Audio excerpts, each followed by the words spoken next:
The storm outside the research outpost didn't sound like any storm on Earth. It howled in chords, resonant and metallic, as if the wind itself were scraping along enormous unseen strings. Dr. Elias Rowan paused his data logging and listened to the mournful vibration that rolled across the barren plains of Kepler, 62F. The alien frontier had unnerved many of the scientists stationed here, but Rowan had grown accustomed to the planet's singing storms, or so he liked to pretend. He was alone in Outpost Helix 9 tonight. The others had traveled to Ridge Station for a symposium, leaving him with nothing but the hum of the generators and the incessant echo of the storm outside. He checked the time, 2:13. That was when he heard it. Soft knock. 3 taps. Deliberate. Human-like. Rowan froze. No one should be out there. The storm was too violent. Stepping outside meant a death sentence without a storm shield suit. Then the knocking came again, this time followed by a voice.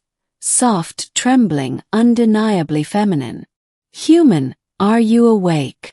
Rowan's stomach knotted. He slowly approached the airlock window. Through the distortion of the storm-lit glass, he saw a faint silhouette. Light. Humanoid. Its form shimmered as if wrapped in a thin membrane of refracted light. "Please, let me in," the voice whispered. "I'm cold. I'm tired. I don't want to be alone tonight." Rowan swallowed hard. He pressed the intercom. "Who are you? How are you surviving out there?" The figure tilted its head, and the shimmering outline flickered like a glitching hologram. "I followed the warmth of your lights. You humans have warm places. Safe places. I need one. Just for tonight." He hesitated. Every protocol screamed at him not to open the airlock. But something in the voice, loneliness, desperation, almost childlike fear, pulled at him.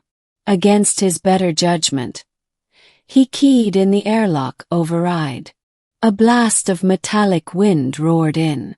The figure stumbled inside, collapsing forward. Rowan sealed the hatch quickly, triggering the sterilization field. Light rippled around the visitor as the storm's residue evaporated. When the glow faded, Rowan finally saw her.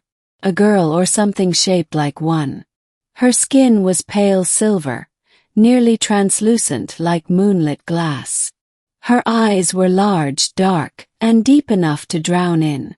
No hair, only a soft halo of faint bioluminescent strands that drifted like underwater currents when she moved. She hugged her arms around herself, trembling. Thank you, human," she whispered. "I'm called Lyria." Rowan knelt beside her. "I'm Elias." He offered her his thermal blanket.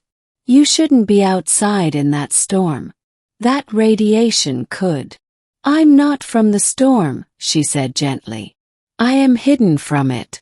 My kind moves between the waves of light. But it drains us. I needed warmth and safety." Rowan blinked, unsure if he understood. But she looked exhausted, her luminous strands flickering weakly. He guided her toward the main room.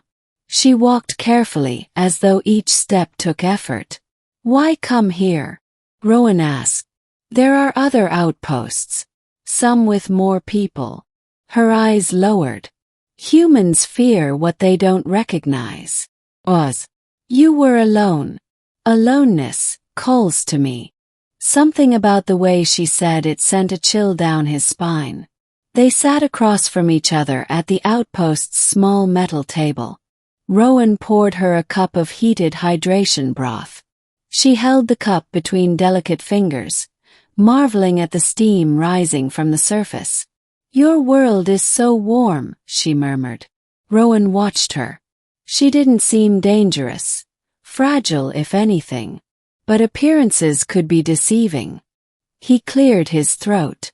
"What do you want from humans?" Her eyes lifted to his, wide and earnest. "To understand you. To be near you."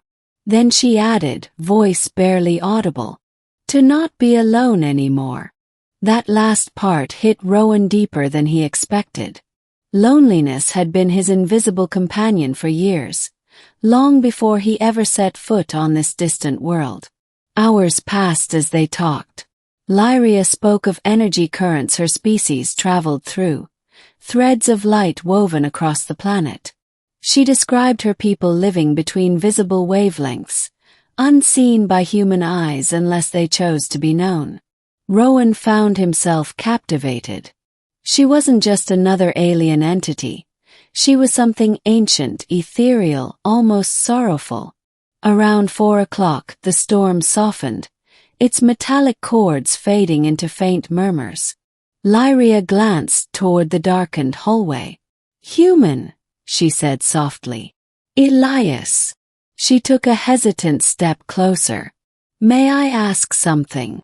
Rowan nodded slowly. Go on.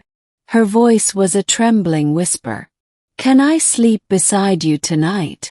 The question stunned him more than any alien revelation she had shared. Lyria continued, her gaze lowering in shy embarrassment. My people rest in clusters. We share warmth. We calm each other's minds. But I am alone here. And the dark tonight feels heavy. Your presence is steady. Safe. Rowan's pulse quickened. This wasn't a romantic request. It was something instinctual, communal. A vulnerable creature asking for comfort. Still he hesitated. Are you sure it's safe for both of us? She nodded. I will not harm you. I only seek closeness. He saw the fear in her eyes, the tremble in her glowing strands. Loneliness, universal and ancient, stared back at him. All right, Rowan said quietly. You can. The small sleeping quarters felt even smaller with her inside. She curled on top of the blanket, not under it, as if unfamiliar with its use. Rowan lay beside her, leaving space in case she needed it. But she scooted closer, just a little, her light faintly illuminating the dark. Thank you, Elias, she whispered, a soft warmth in her voice. Humans, you shine brighter than you know. Rowan felt her trembling ease. For the first time in years, sleep came to him gently. The next morning, the sunlight on Kepler 62F was blue and pale, filtering through the outpost's tinted windows. Rowan woke instantly, instinctively searching the other side of the bed. Lyria was gone. Only a faint shimmer in the air remained, like heat distortion, before it faded completely. Rowan sat up slowly, unsure if he had dreamt the entire encounter. But on the table beside the door lay a single object. A small, luminescent strand, one of the glowing filaments that had drifted around her head like hair. It pulsed faintly, warm to the touch. A message, silent but profound. She had been real. And she had trusted him. As he held the glowing strand, the radio crackled alive with the voices of his returning team. They were an hour out. Soon, the quiet loneliness of Helix 9 would be replaced by chatter, noise, routine. But Rowan knew something had changed in him. Out there, somewhere between the wavelengths, Lyria still existed. Watching, wondering, maybe even returning someday. He placed the glowing strand in a sealed containment vial, though part of him felt it didn't truly belong in one. Before heading to the command panel, he whispered into the empty room. Lyria, if you ever need warmth again, you know where to find me. And for a moment, only a moment, the air shimmered in reply.